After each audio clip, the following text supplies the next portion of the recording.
backstory, and there's a couple. Like The Verge has some long form stuff, but it's kind of rarer. Well, people like Ashley Vance and Brad Stone. It's great to be able to work with those guys. I'm amazed that Business Insider has long form stuff as much as they do. I always thought that was kind of interesting. Yeah, I mean, it's cool. trying to get more into it. Yeah, it's good. I much prefer to read like the long stuff on the weekend than like just the same shorter stuff over and over again. But that's just me. Yeah, I mean the thing is, you want people to actually feel like they came away learning something. Yeah. And if you read the same funding/valuation story on every tech blog 20 times, then you'll just not go to all of them. And what's the point of going to just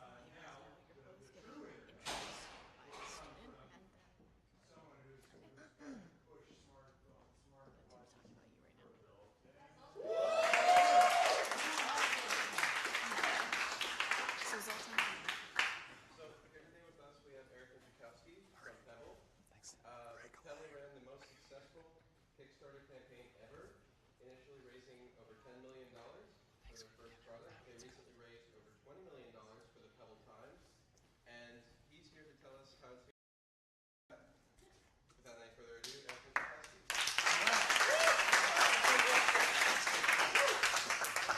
Thanks very much.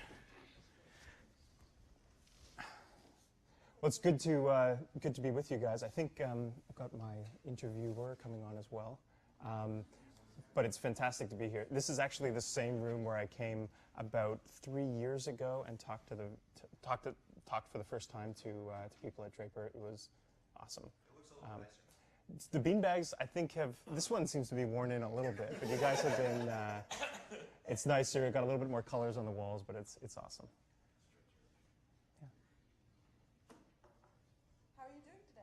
I'm good. How are you? Excellent. Yeah. So did you go to Maker Faire this weekend? I did. Yeah. One of my friends pointed you out, and I'm like, cool. Were you at Maker Faire as well? Yeah, I did. Nice. So I think you were like with a friend and a girlfriend or something. Yeah, we had about 10 people at Maker Faire this year. It's pretty cool. Has anyone? Oh, well, it's just down the road, so. Great, and I think we also need someone to introduce our moderator, Sarah. Do we have a? No? All right, great.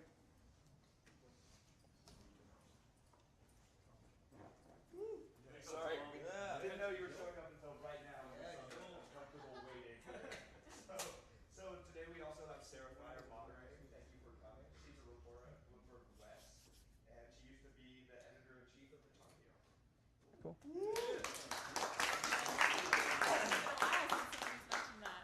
Did you go to Maker Faire as well? No, I didn't. Too bad. So, Eric, it's great to sit down with you today, and I do work for Bloomberg West, but mostly I write for Bloomberg News and for Business Week.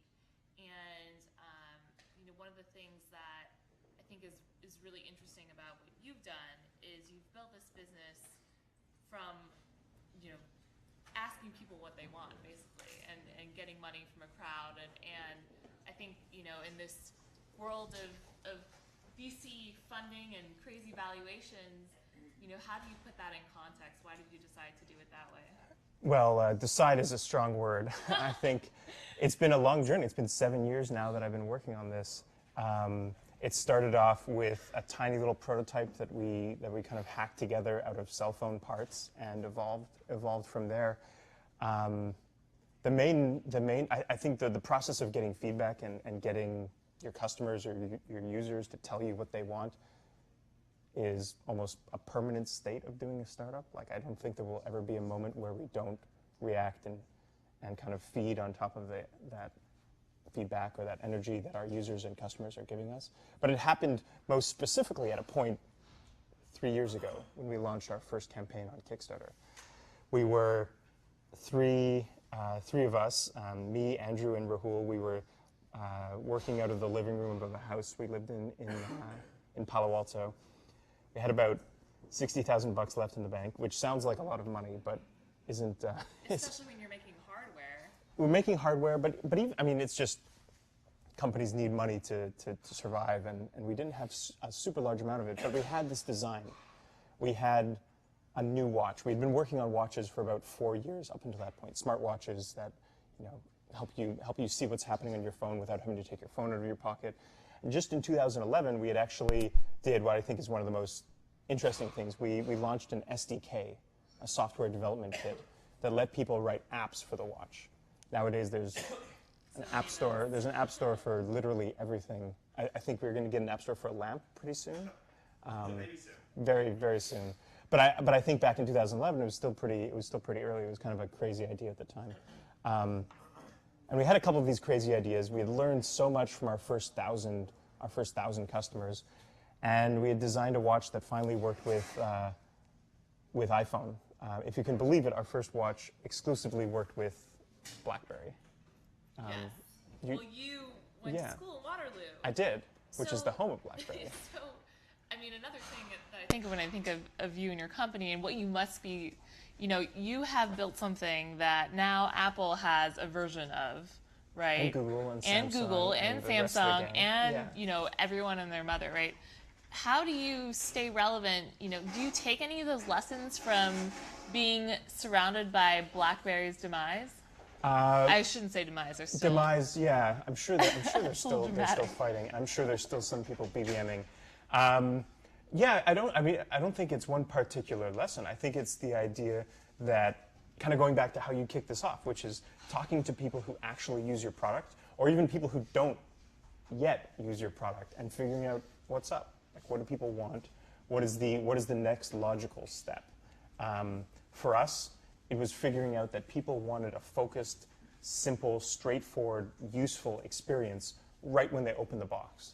We knew that this was a new piece of technology, something that people, you didn't wake up in the morning 2-3 years ago and dream like, oh man, today I wanted to buy a smartwatch. It wasn't something that was even in the repertoire.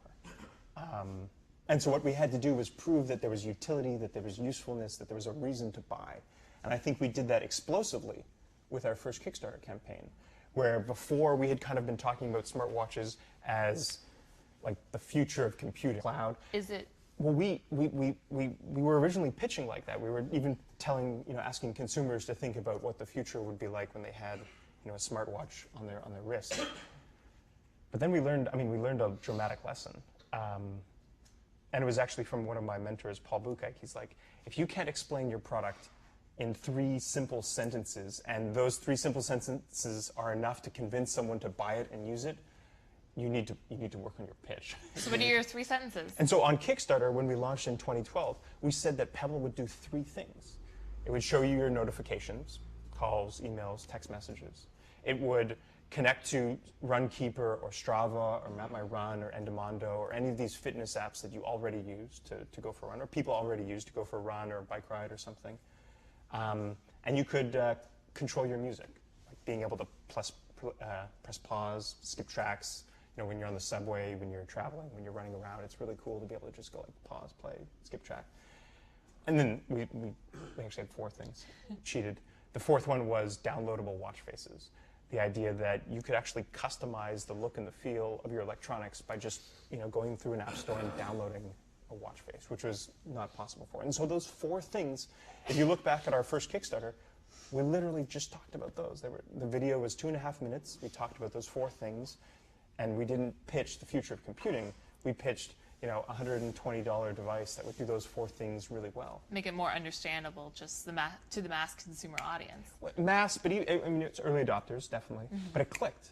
And it clicked in that those 4 things were the right 4 things to talk about the product that we had made. Are they still the right 4 things to talk about? Because now those are things that Apple can do too. It's true, and so that's the core, and that's what I was getting to, like the idea of building from feedback. That like we pitched our first product our first Pebble 3 years ago as that core, and I think we delivered on that. We'd sold 85,000 watches on Kickstarter, which was insane. It was just a crazy month because again we had 3 people in the company at the time, and so we had that core of what the kind of nucleus of what we were doing, and we shipped. About 7 months later, we started shipping to our backers. A little later than people wanted, right? Yeah, definitely, a couple months after. But that was just the first 85,000. Since then, we've sold, that was like 2 years ago, we've sold 1 million more. And I think what's exciting is that 4 things that we described fairly simply on the Kickstarter were the things that got it onto people's wrists. It got us in the door. It got us the chance to be a part of their lives.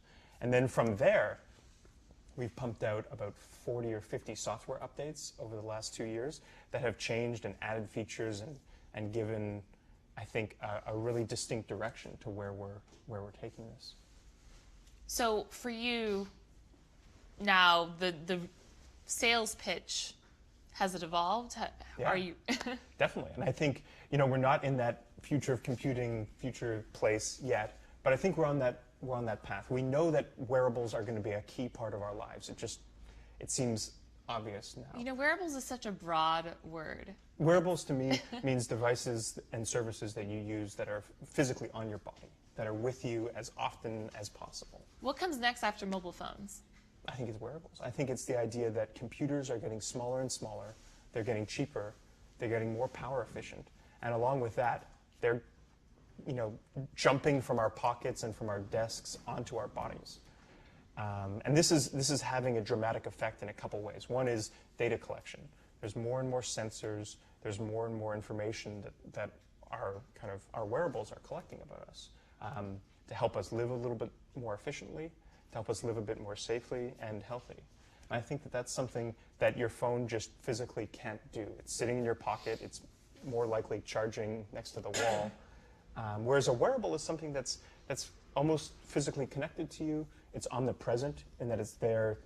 In some cases, about 20% of our users wear it 24/7. And it's within reach, hopefully. I mean, if your arm's more than a foot away. How many of you guys have a wearable of some sort? Okay.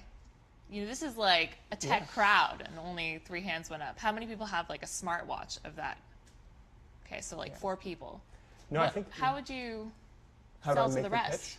Well, I think it's part of, in the same way that there were certain people who had GPS devices before everyone had GPS devices, in the same way that there were people who had DVRs before everyone had DVRs, it's still fairly solidly in that kind of early stage, the early adopters, the early evangelists. And I think Pebble's built an amazing community, 1 million plus people who have jumped on board and are there. The next step is to expand it, is to say, how can Pebble help you live your life a little bit more efficiently? And that's what we've done with Pebble Time. We've taken the core, those 4 things, and we've added a really important layer onto that. And we call it timeline. We learned from the 1 million people that apps, in their current incarnation of like little rounded rectangles that you have on your home screen, are not necessarily the best interface when you have a smartwatch or you have a wearable.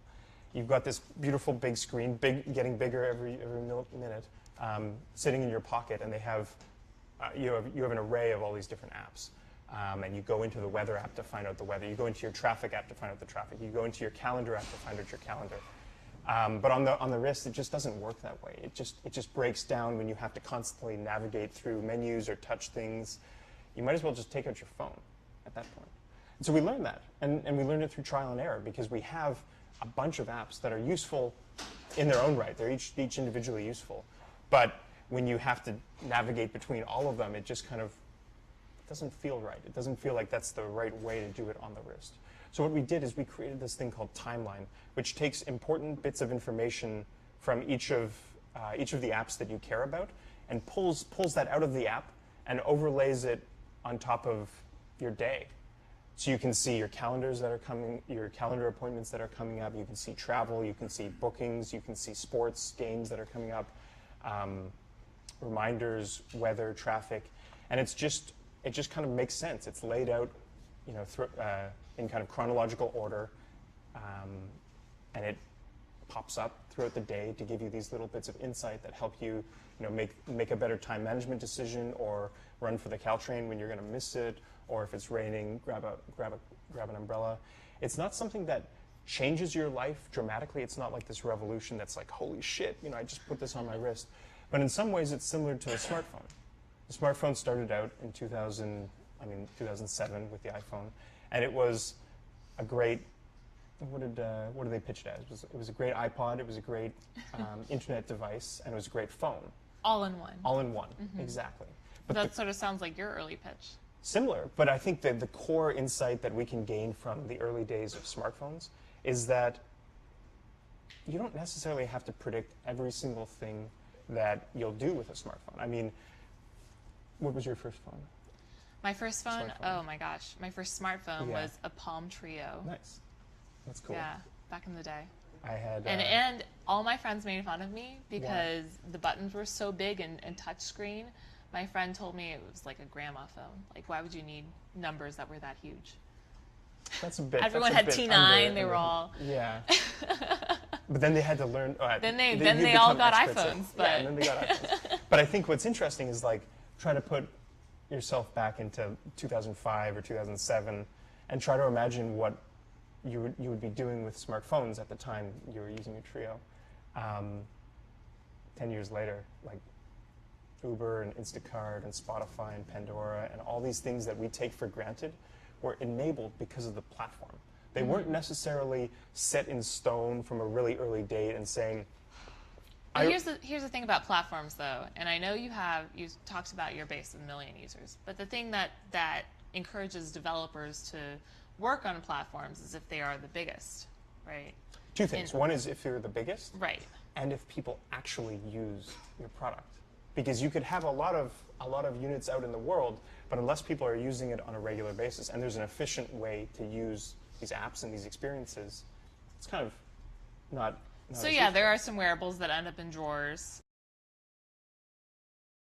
Fitbit filed their S1, and they said that less than 30% of their people who've bought one were using it in the last 3 months. And so I think is someone Skyping us right now? Who's that? Should we say hello? Is this a touchscreen?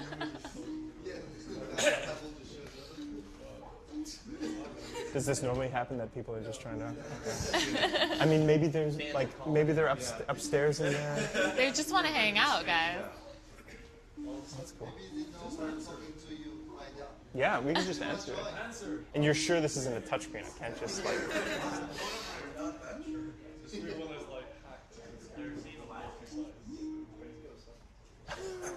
Oh, they hung up.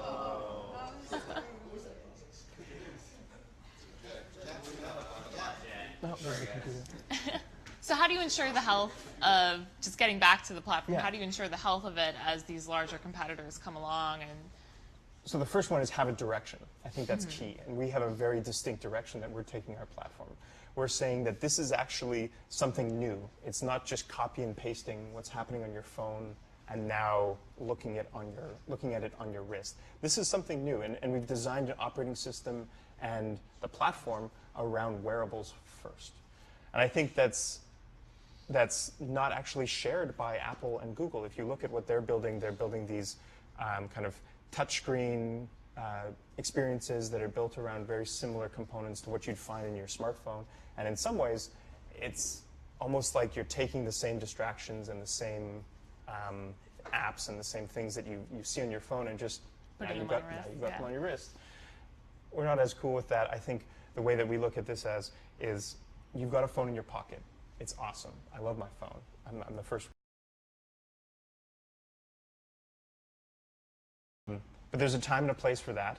And then there's also an opportunity for this or be in a spot, in the same way that you had a laptop before you had a smartphone. And the things that you did with your smartphone are not revolutionarily different than what you did with your laptop, or they couldn't be enabled by what you did in your laptop.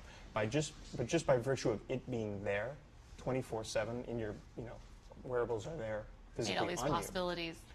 you. Even the possibilities that seemed a little bit more weird on a phone or on a laptop become truly, relevant and possible. Like sleep tracking, like activity tracking, like what we're putting forward with our new Smart Strap program, where there's actually a port on the back of Pebble that will enable hardware makers to build sensors and accessories for the watch itself that add things like a GPS or an extra battery or pollution sensors. Things that, theoretically you could have them on your phone, but it's just much more meaningful when it's like physically there on you and part of your everyday life. I think these guys probably want to hear a little bit more about money. So after you had a successful Kickstarter, just like that. After you had a successful Kickstarter campaign or two, Was it a lot easier to get VC attention? Yeah, we raised money from a great set of VCs called Charles River Ventures 2 years ago. But since then, we've been profitable and we've been quite a successful enterprise. And I think the recent Kickstarter campaign shows that the one thing that truly matters in life and in startups is customers. Do right by your customers, build a product that people want, and in the long term, you'll be rewarded. Being a unicorn doesn't matter. A unicorn? Oh, like like in valuation. I mean, well, I we think did talk about Silicon Valley before that. we did talk about Silicon Valley. No, I think the key for us is growth in the platform and making sure that we're building something that users actually want. That's key. I'm sure you guys have a lot of questions back there. So, quick comment and question. Just a comment. When you asked, who had Pebble here or smartwatch here, we're a bunch of bootstrapping entrepreneurs. A lot of us are dumping all the money we have into our company. So, Fair. come back in a year. Totally fair. Is Pebble just smartwatches, or is Pebble wearables down the line? I think we're wearables and the ecosystem around wearables. What's really exciting is that certain I mean, the hardware's great. The hardware's critical. You have to build something that people will put on their body and use. But the next step is software. The next step is, how do people build on top of your platform? How do people build experiences that, like I said before, help people live their life just a little bit better? And that's where things like Timeline comes into play. It's where things like our web endpoints, so web developers can now write apps for Pebble without even touching code on the watch. You can just push and pull information to the wrist directly from the web. It's exciting, and I think we again don't exactly know where it's going. Like every month, every new developer that signs onto the platform, it's cool. It's exciting. Pebble Shades coming? Pebble Shades. I think we'll stick to the wrist for a little while because it's a very understandable spot to put technology. We've been doing it for hundreds of years already. People know how to spend money on the wrist, and we're thankful for that. I'm excited about like sensors that are proliferating around the body. I don't know necessarily if we're going to be the ones that make them and sell them. But there's a ton of other startups and other people that are building heart rate monitors built into clothing. They're building smart shoes. And it just makes sense that these are going to talk to something that you wear on your body 24/7 as the kind of central point of contact for all these things. Back there? Yeah, so touching back on money, I just read a TechCrunch article this morning that says you've had a little trouble recently raising money and you've been looking for a bridge loan. Can you speak to that? I mean, it seems like you've had a huge successes with crowdfunding, raising money in the past, and you say you're profitable. Why do you need to raise so much more money, and why do you think you're having such difficulty? Well, we're not raising any money. I mean, we just raised $20 million on Kickstarter. We're not raising money right now. I'm not sure where that came from. I just read the TechCrunch article this morning, so that's it. Okay, well, that's fair. TechCrunch can say what they want. No, we're not raising money. I think we've kind of solidly landed in our niche. We've been profitable for the last 3 years, and I think, like I said before, we're not super interested in that kind of stuff. I think the biggest focus for us right now is just selling a hell of a lot of units and building something that people want. And I think we've been able to do that in a very, very lucrative way so far. When you say profitable, do you mean the more money comes in, making than more gets money? spent. Because it's a squishy definition here in the Valley. I hear Well, a lot of like adjusted EBITDA. It's crazy. We have a revolutionary business model. We sell things. You're for the not product. spending for growth. I think everyone's. Spending for growth. That's the word I get a Oh, lot. yeah. You have to spend money to make money, but we also make more money than we spend. So that's hence the Revolutionary. I don't know. What about you over here? Can you ever see people not having a phone and just having like a wearable? Yeah, definitely. I mean, I don't think that you'll not have a phone ever in the same way that you have a phone, but you still have a laptop. But I think there's going to be a lot more opportunities to do things that are core to like what we as humans love, like communication and learning and entertainment and creating things using different pieces of computers or different pieces of the puzzle. Are you working on that kind of trying to make an actual phone out of a watch, or are you just focused on the whole pairing? I don't think it will be a phone in the same way that a phone wasn't the same thing as a laptop, I think it will be a wearable. I think it will be something that's distinct and specially designed for being on your body. But the things that you do with it may be shared by some of the other things that you do on computers that are part of your life. I'm not as certain we'll make the wrist phone or something like that. You had a question back there? I was going to ask, back when you guys were still starting, what did the first manufacturing run look like, and how did you go through that process? Because I'm going through something very similar right now on a scale of maybe 1,000. What are you building? I'm building a kind of photo booth, video booth device. It's a picture frame that hangs on a wall. Or no, I point at walls. Okay. Talk about it. Yes. I was looking at the Feel more wall. comfortable. Yeah. It's So picture frames, it's like a selfie booth or something like that, but you're selling this physical. That's pretty cool. It's a frame, and we do it in nightlife and trendy venues. So you can see it all over Hollywood and LA right now. What's it called? Vegas. It's called the Lightbox by Hot Point. Okay. So Hot Point is what it is. But and so we're getting a lot of demand, and we're trying to make it like manufacture a little bit on a larger scale, but not necessarily China. Yeah. It's a luxury product. It's a very good question. I think that's one of the things that's kind of special. All of the software entrepreneurs can kind of just zone out for a second if you want. But we'll build things for a second. The way we started, and I can only share like anecdotes from our experience because I doubt that it will be exactly the same. But we started small. We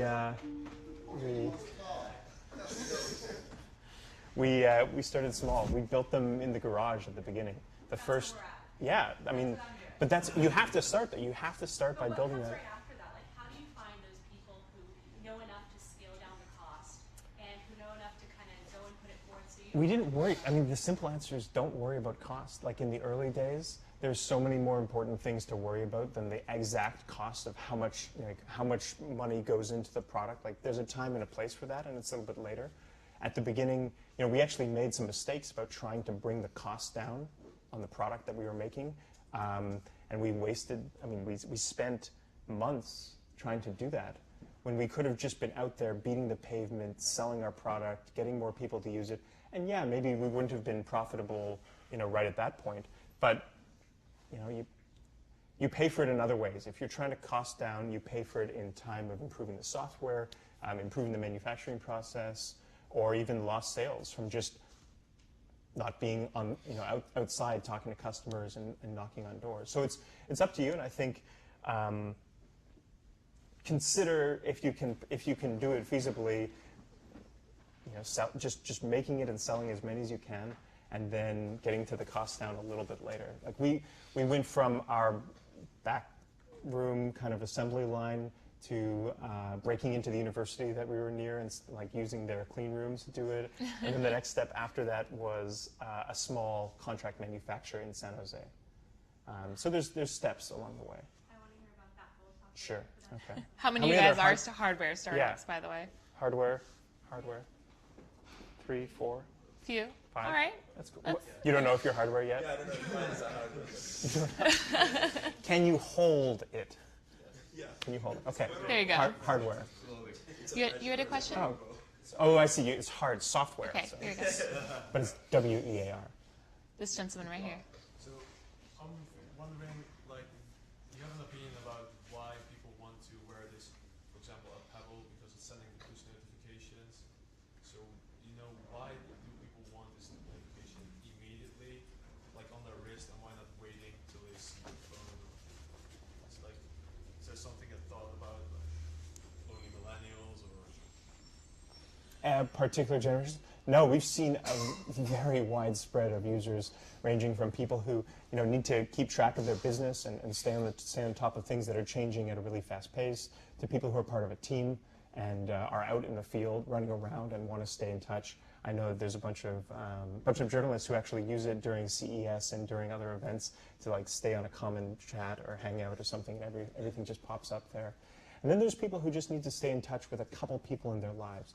I know this grandmother,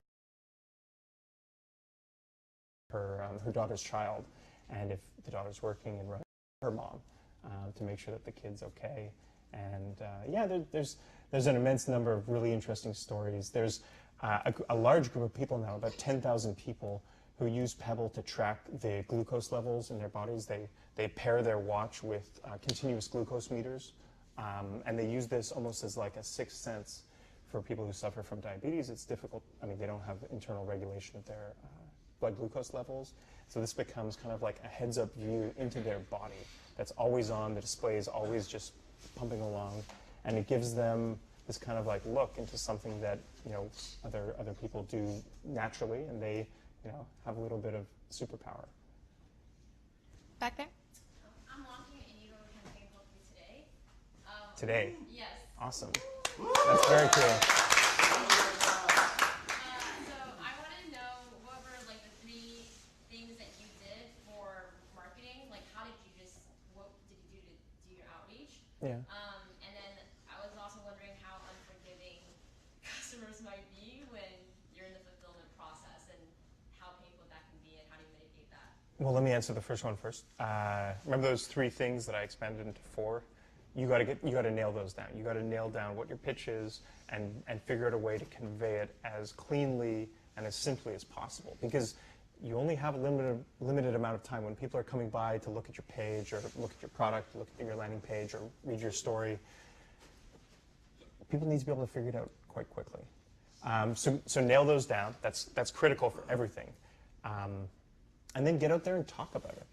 Like what blogs besides Bloomberg, and what are your favorite blogs? Like, what do you read on the internet? New York Times, Economist. What are you launching? What's your What am I launching? So it's along the lines of a social enterprise, but we basically we license indigenous designs for printing onto any business vertical, and so our first line is indigenous art that we print onto high-end premium stationery. Cool. So what's the industry like? Where does the industry talk? Where do they meet on the internet? Stationery, probably art, more your kind of Pinterest, Etsy world. Okay. Yeah. So go there. I mean, that sounds like a great place to start. So figure out who are the movers and the shakers and the leaders and the mavens or whatever in that space, and get in front of them. I mean, talk to them, email people, fly to somewhere to meet people, phone them up. Like, stop at nothing until you get in front of the people who matter, and then then it starts clicking, because if you can get in front of them and really make a strong pitch, they'll help spread that message. So you find that talking to them and blogging is probably the strongest drivers of traffic, other than having a good product. You have to have a good product in order to do that, and you have to be able to explain it. I mean, there's all these steps, but yeah, that's part of the steps. You had a question up here? Thank you so much, both of you, for having me. I have 2 questions. So my first question is, what wearable device excites you the most after a watch? Like what? So even something out of science fiction, right? So Yeah. where do we go next from like a watch? Where's next? What science fiction have you read? What's your A favorite? lot of them. I would have like printable ink on the skin, so I can actually Ooh, print surface on the interesting. skin. So That's cool. That's interesting. I'm a big fan of Orson Scott Card, who did Ender's Game and that kind of thing, and a lot of his like crazy ideas are like, what if you had a search engine or an AI that could kind of follow you around and help you live your life a little bit more efficiently? I think that's very cool. And the hardware at some point is designed. It needs to just blend into the background. It needs to be something that it's just on you and with you. And then the other things can kick in, like the cloud and the software and the experiences that come from that. cool. And my second question is, how do you see e-commerce working with, like, say, Pebble? So, because I know you're moving away from the app interface and more into notifications or something, but how, at any point in time, have you thought about this, or is it something that, like, where, for example, if I was to do e-commerce and I was to kind of plug it in to a watch, how does that, like, So there's a couple people that are doing it today already, and not e-commerce. Card on your wrist. PayPal has an app that you can quickly pay for things here. In terms of e-commerce, I think rebuying is a really big thing on wearables. Like, I buy a lot of things on Amazon. I mean, who doesn't these days? and it would be awesome. Amazon doesn't have an app for Pebble yet, but I think it'd be very cool to be able to do things like, rebuy your toiletries or rebuy some of the things for your kitchen just automatically from your wrist, or being able to get prompted that it's been 2 weeks. Do you want to buy some more? And Like the Dash product that they have now. like Dash, yeah. But I think that's one of the reasons why we built Timeline, which is the ability for other people to inject information and decisions into your day, and then it's not so heavyweight as having to go into the Amazon app and search for something and then make the purchase and then do it. It's just dynamic. Like, hey, you just got home after work. Did you notice that you ran out of paper towels in the kitchen or something?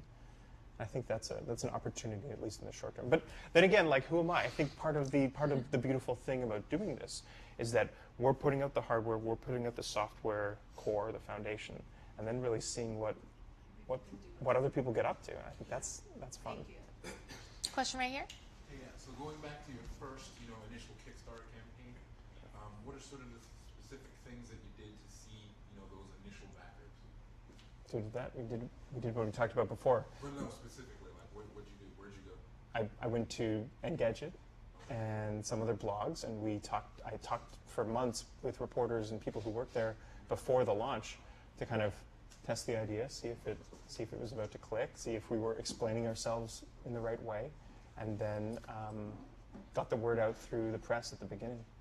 So strictly the press? No, not strictly. It was one of the ways. The second way we did it was collecting email addresses. So for about a year and a half, 2 years before our Kickstarter, we had a sign-up page on our website that said, hey, do you have an iPhone? Are you interested in a smartwatch? Put your email in here. Remember, we were making the BlackBerry-only watch at the beginning. So we had a lot of people who were browsing the site and being like, I don't have a BlackBerry.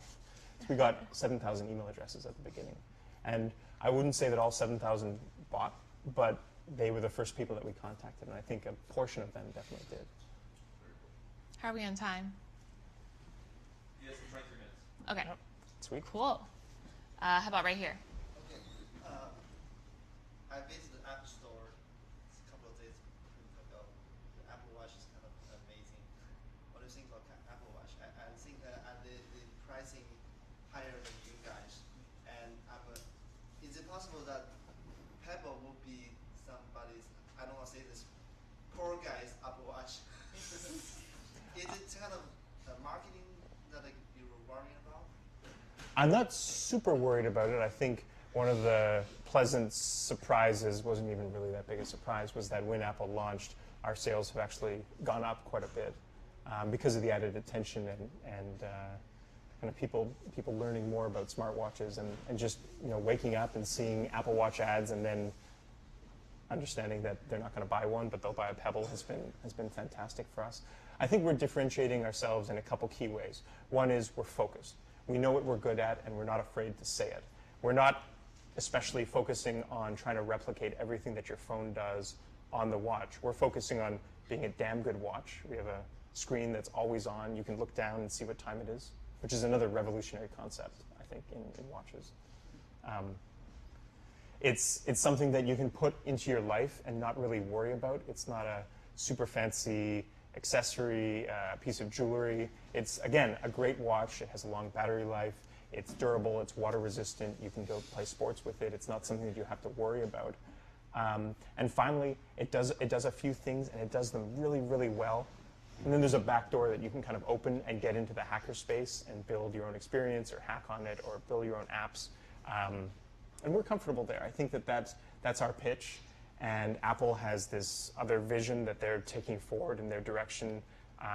Google already tried. They did their thing last year, and that didn't really take off too well. Like, we've actually outsold Samsung. We've outsold most of all the other Android watches, so I'm not super worried about that. But Apple is a very large player, and you have to give them credit for what they've done. So there's no dismissing Apple. There's no discounting what they can do. But I think we've chosen to have a very specific and focused strategy. Can I ask how you thought of your price point? Yeah, the price point has always kind of centered around $150. Why not more? Why not more? less? Why not less? I started the company when I was 21. Uh-huh. There were actually smart watches available at the time. Sony Ericsson made one. Fossil made one. They were like $400 or something like that, and I was Something 21. you couldn't afford. I didn't want to buy a $400 watch, so I did the only logical other thing, which is to start a company to make a watch that I wanted. What we all do when there's Well, something it's that- also not that. Turns out it costs more than $400, but I wanted to pay $150.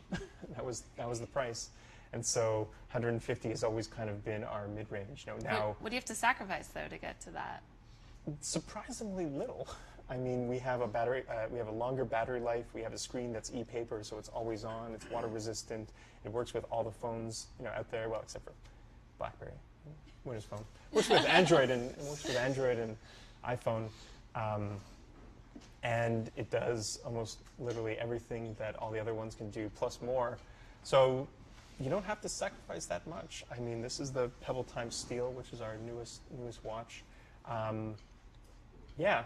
In fact, I'm always surprised to see people like. I think it goes back to what we're building, and we are building a platform. We are building an ecosystem, and one of the key drivers for that is users and people. And so we're not afraid to say that, like, yeah, this doesn't have to be a massively expensive thing. This can be something that for $99 you can put on your wrist. I think we're comfortable with that, and we're profitable as well. So it's like. Would you come out with like a luxury version? We have Pebble Time Steel, which is That's right, a little bit of higher. It's all stainless steel. It's CNC milled from a block of stainless steel. It's nice. It's pretty classy. It's a bit more expensive, so it's $250. But it's not like the $15,000. You could give me $15,000 if you want. I mean, and you could design. I will give you literally the exact same watch. Gold-plated. You're right. We'll get something gold-plated for like $100 if you want. But I think if you really want to spend $15,000 on a Pebble, I will find a way for you to do that. What about right here? So you talked about, I guess this concept of future of computing and how you're not trying to just pull the same apps and functions that you're doing on your phone, but you see new functionality kind of possible with the wearable. The glucose monitor was like, I think one aspect of that it's different, right? Because it's on your body. It's like a people into what's happening in your body.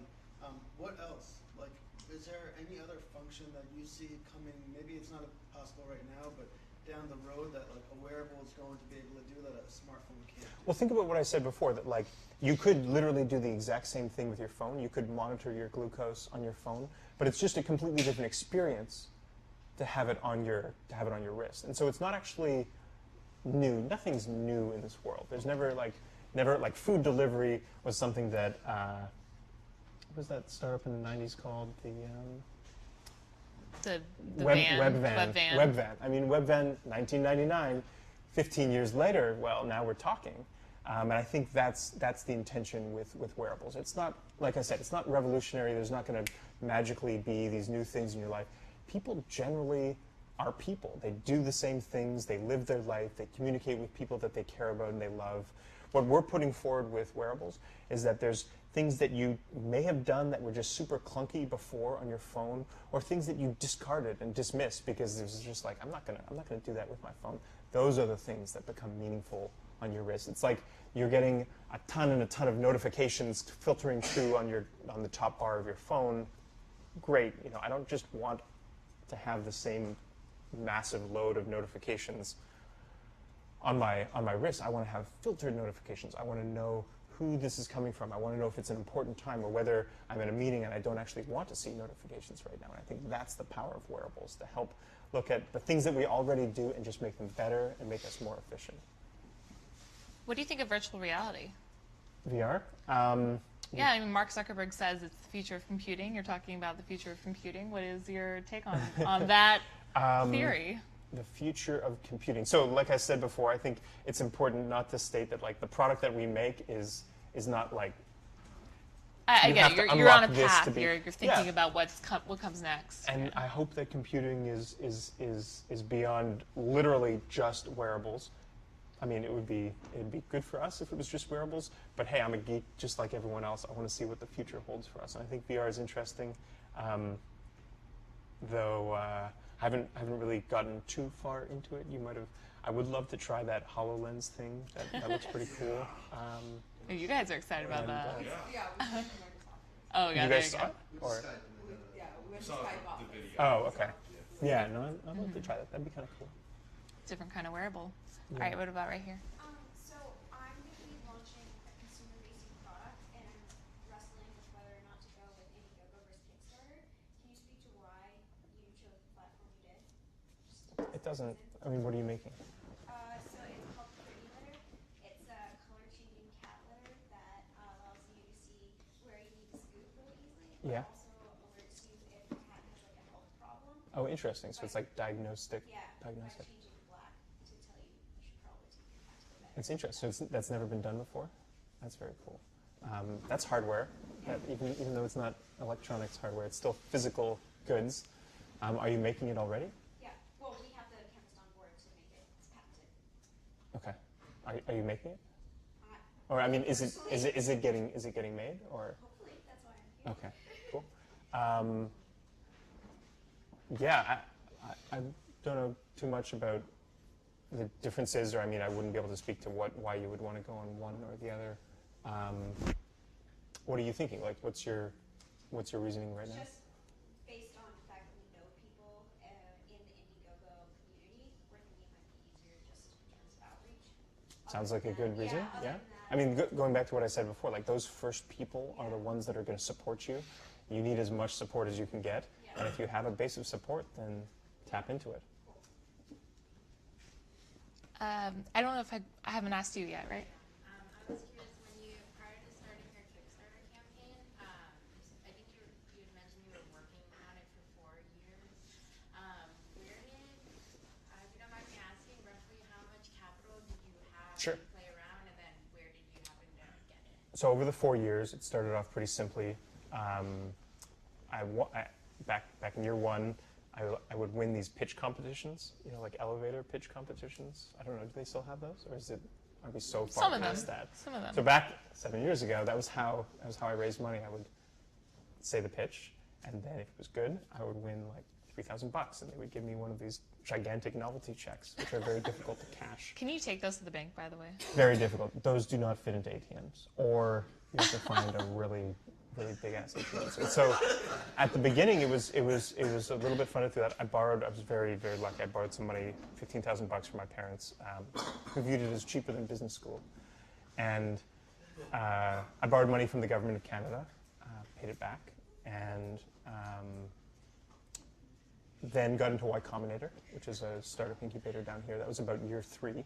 So then they gave us like $18K and got a little bit more money. And then we, after YC, we managed to convince Tim to drop some money into Pebble. He was the first big investor, like not my parents or something, to put money into Pebble.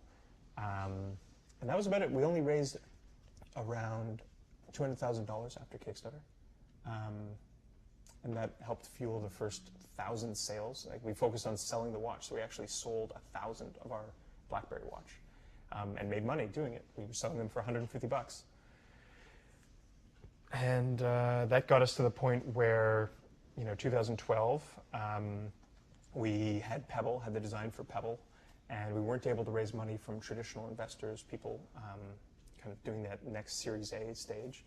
So we took it to Kickstarter, and that worked out well. Right here. So Eric, thanks for coming today. I have 2 questions. One is. By the way, these questions are great. These are like really on point questions, I think. Yeah, we try. Yeah. So one of them is, I think we're all really dependent on the feedback loop and listening to our customers to make our products better. How is it balancing, like initially when you suddenly had 85,000 people that wanted your product, how did you balance, talking to them and using their feedback and, the making the product and the business end of things? You start to scale it up. So, I mean, Paul Graham always has this thing where he says, do things that don't scale. And you have to live by that at the beginning. So we did things like emailing each of our customers on a regular basis just to see what was up, or more likely they would be emailing us and giving feedback every single day. But I think that was critical, and that was something that didn't scale. Where we moved from there is starting to look at analytics, starting to look at how people use the product in aggregate. Where are they using it? How are they using it? And that's informed a lot of our product decisions since then. along with the fact that we've grown our developer community. We now have over 27,000 developers who are building on top of the Pebble platform. And so we have to consider, like, well, what are their needs? What are the things that they need to be able to continue to build on top of Pebble? So there's a ton of competing influences. Then we have our own team, and we have our ideas, and we have our direction, our path. It's not easy. Well, over the course of the years that you've been working on this, have you ever felt like a failure, and how did you get over that feeling?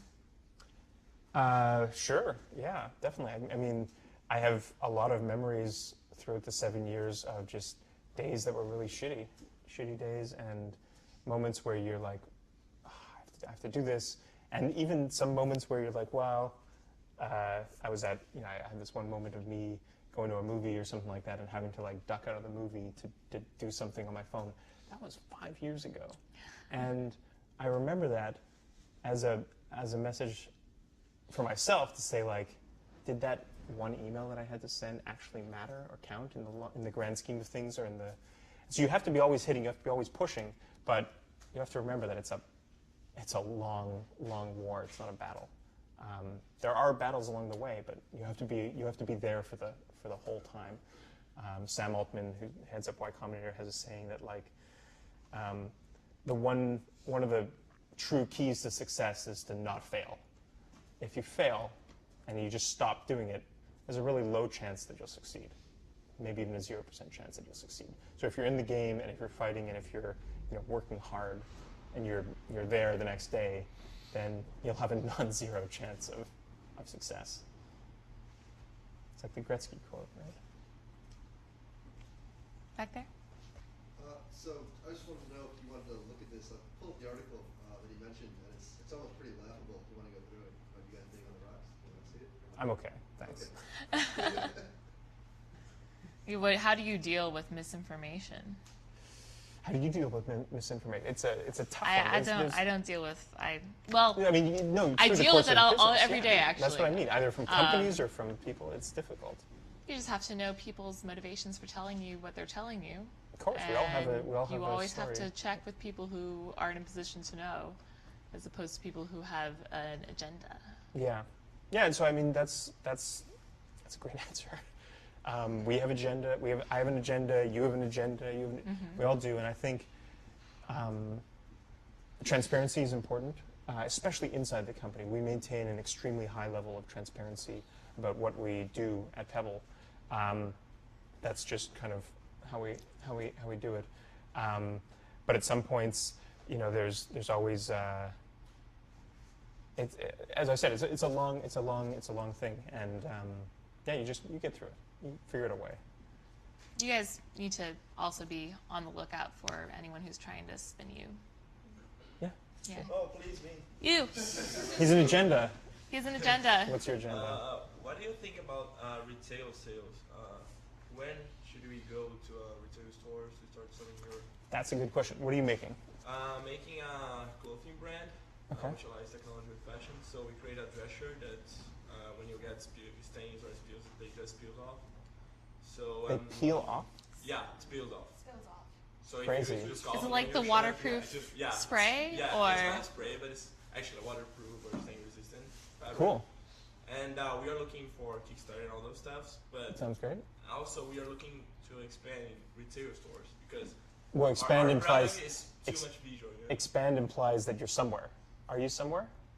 Well, I'm not somewhere. Okay, so you said it yourself. Expand. Okay. So you have to. You can expand. I think you're right. Retail's are great for expansion. But the problem is that you got to start somewhere. 100%.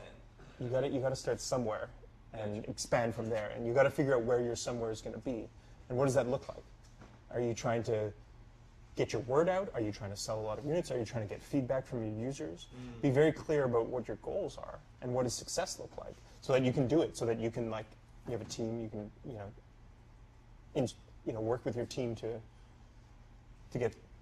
go somewhere. I mean, if you try to go in 18 different directions all at once, you'll generally end up nowhere. But if you choose one spot and you aim to go there and you do it, then you can expand. There's always an opportunity to expand after. Gotcha. Yeah. Okay. When are you going to sell? When are you going to start selling them? When? Yeah. Well, I would like to start a Kickstarter campaign as fast as possible. When are you going to start shipping? Shipping? Yeah. In August. Oh, wow. Okay. That's awesome. And I'm just kind of worried because, well, Kickstarter campaigns went up exits to start the sales, but do you have the problem with inventory because you always had the pre-order, right, for Pebble? Or not always? At the beginning, when we were on Kickstarter, yeah. Oh, gotcha. And then later, how do you handle it? Because I'm just afraid to spend a lot of money in inventory, like on white collar. Don't do that. Don't spend it. Don't buy a lot of inventory. Inventory is the one thing that can kill a great hardware startup. So if you can hold back. As many as possible. Gotcha. Now you're thinking. Okay, thank you. We're close to. All right. Question back there. When you think about the state of computers, like, is there a state like California? or the country of computers, like, as far as like wearable technology grows, like how much like dependency do you see decreasing on cell phones and computers and things like that, right? Like, do you think we'll ever get to the point where we won't need cell phones at all, or I think it's you touched on that earlier. Yeah. Like, how soon and how far do you think we're going to go? 3 weeks. I don't know the answer to that one. It's a really good question. I think it's longer than we expect. I don't think it's overnight. I don't think it's something that's going to happen. I mean, just look at how PDAs started in 1990, like General Magic and Palm and that kind of thing. They started building pen computers back in the early 90s, and it's 25 years later, and there's now this pervasive computer that's always with us. I think the pace is speeding up, so it probably won't be 25 years, but it will be kind of a little bit longer. I think computers are also getting into our lives in a lot of ways that aren't traditionally viewed as computers, like smart shirts. I don't know if there's any electronics in yours, but there's other shirts that have electronics inside them. But those are computers, whether you like it or not. I think they're there. So as the guy behind Pebble, and I'm thinking you probably think a lot about how you manage your time. As an entrepreneur, how do you balance all the things that come up? And what advice would you have for these guys as they embark on that? It's difficult. It's not easy. Does anyone cycle, bike ride? Ride bikes? In the small amount of free time that we get, I cycle a lot, whenever I can, to work or out into the hills. I've made a choice that I don't like commuting. So I live close to the office, and I lived in the office previously. And it was just the idea that, like, when I'm not working, I like to be not working or not driving. Actually have a mind break. Mind break. I guess driving's a mind break for some people, so I guess it's a personal choice. But yeah, I just like to be off when I'm off and on when I'm on. Yeah. Yeah. I don't know. It's pretty chill. I think most people. One of the things that I like to do is just, you work a lot, but it doesn't necessarily feel like work if you love what you do. And I think there's a balance to that as well. Yeah. It's hard. How do you do it? It is hard. I always have my phone. Maybe I need a Pebble. I think so. Anything else? One last question? All right, how about? So coming back to your point on analytics and getting that data from the customers. So initially when you got all this data or feedback from the customers, how did that influence your design? And how does that, so for example, I see more guys wearing Pebbles versus, so how do the demographics work for you today versus initially, and how did that evolve over time? Couple questions wrapped up in there. I'll touch on the first one, which is how does the data influence the design? It's not one-to-one, so it's not a democratic, the percentage here maps to, it's a creative process, and I think there's inputs into that creative process. We've learned a ton over the years. Our first watch was a color OLED screen. It wasn't water resistant. It had a 24-hour-long battery life. It was a little bit bigger. It wasn't sporty. Like it was. You couldn't wear it while swimming.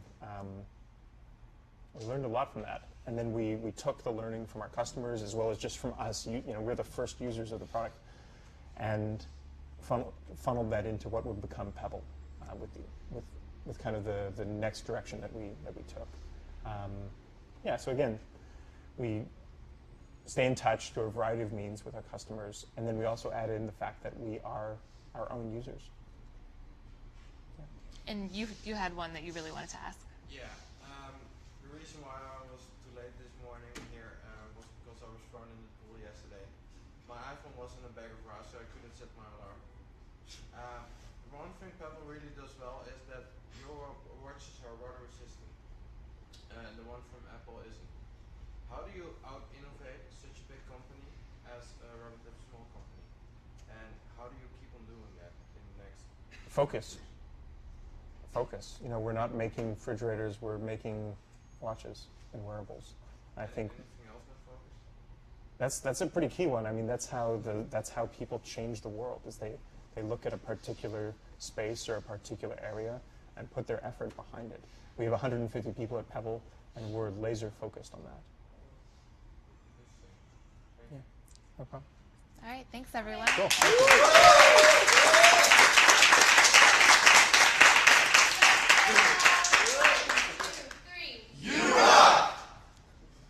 Nice. I like it. Next session, 1 o'clock here. Cool. Thank you, Sarah. Thank you so much. Good to hang out. Good to hang out. Yeah. Thank you for No problem. today. Yeah. Oh, still. Steel? Yeah, this is Pebble Time Steel. The most expensive. I got no problem. Most expensive. Still not super expensive. I wanted to ask